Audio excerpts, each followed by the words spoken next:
What is going on, YouTube? Today is the day that Superman fully releases into theaters.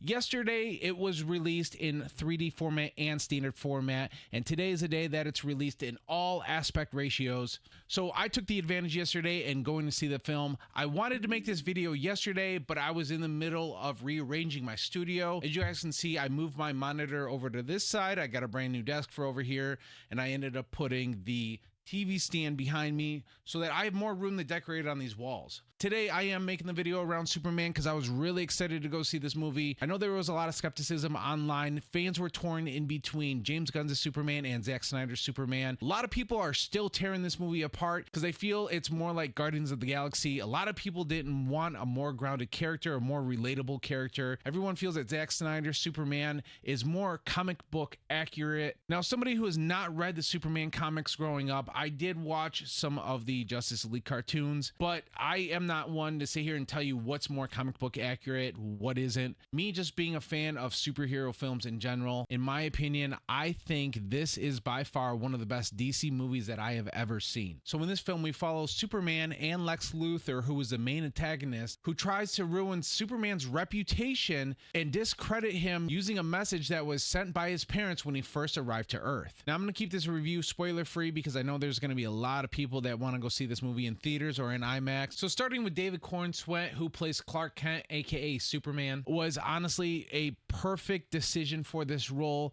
He really does bring the heart and soul into Superman in this film. And also being that this film starts with him 3 years in as Superman, he still also seems like he's still learning on how to be a civil human being. He's still learning how to be the most perfect Superman for humanity.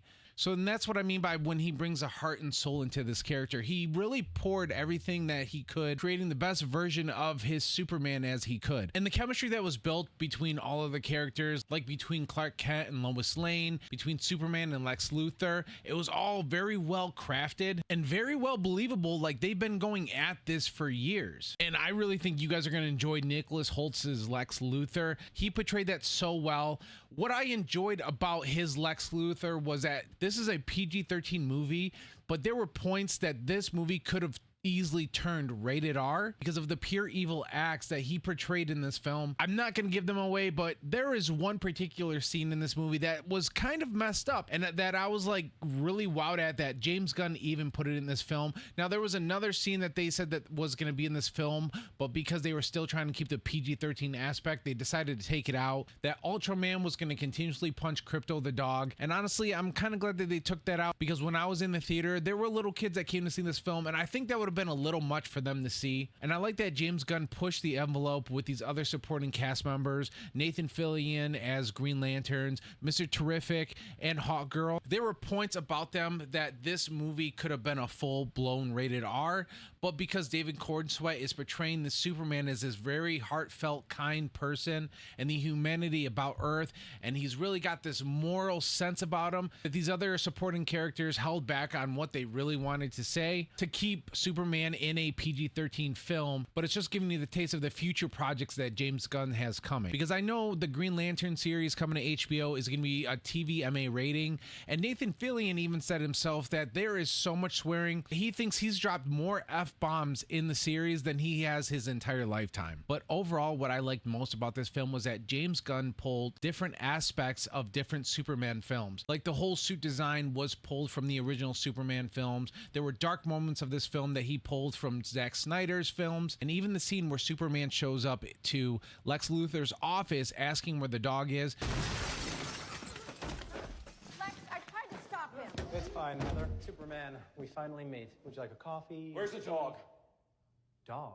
The dog, Luthor! You took the dog! They recreated that scene from one of the original Superman films.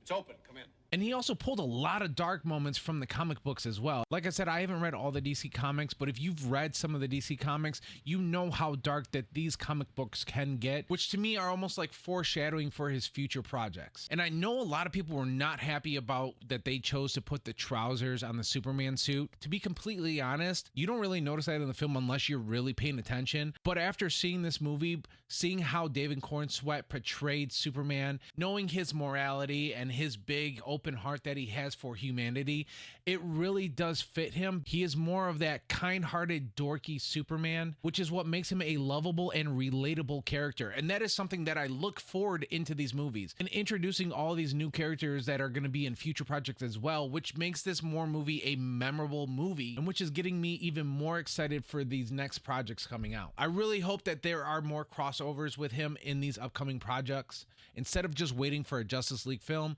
I know they said that there was a potential for a sequel. David Cornsweet even posted on Twitter that he is locked in on another contract with a potential Superman sequel. I really wasn't going to compare this film to Zack Snyder's Man of Steel, but the one thing I do wish that James Gunn would have touched on in this film, James Gunn did not touch on the relationship between Clark Kent and his parents, which is one thing I did enjoy about Zack Snyder's film, that he did show the deep relationship between Clark Kent and his parents, especially between him and his father. But with the potential of a sequel coming here in the future, I hope that is something that James Gunn will focus on a little bit more, is showing that relationship between his parents, because I think that is a huge part of the audience connecting with a relatable character. I would also like to add there were cameos in this film that I was really happy to see, starting to show that these characters are starting to become intertwined in this universe, which I will spoil for you guys that Bradley Cooper actually plays Jor-El, which is Superman's father. James Gunn is one of those directors who likes to hire his friends to star in a lot of his films. I definitely give this movie a 9 out of 10, only because I was a little skeptical about Nathan Fillion playing one of the Green Lanterns, Guy Gardner. Yeah, he did the part very well. I feel like he was more of a filler actor instead of trying to find somebody who would have portrayed it a lot better. Definitely think everyone should give this film a chance. I think James Gunn did a really good job introducing Superman and Lex Luthor, introducing the Green Lantern's Corps, Hawkgirl, and Mr. Terrific, which is probably one of my favorite supporting cast characters that came out of this film. It was really cool seeing him mix darker points in a lighter hearted film and proving that he can show these characters true colors and still keep this movie a PG-13 rating. So like I said, I think everyone should give this film a chance because this Superman is more on a relatable and a connectable character, giving us a personality that we can all fall in love with. But you guys let me know what you think in the comments below. Are you guys going to end up seeing Superman? If you've seen it already, let me know what you thought about the film. And do me a favor, hit that subscribe button, hit that like button, and I'll see you guys next time.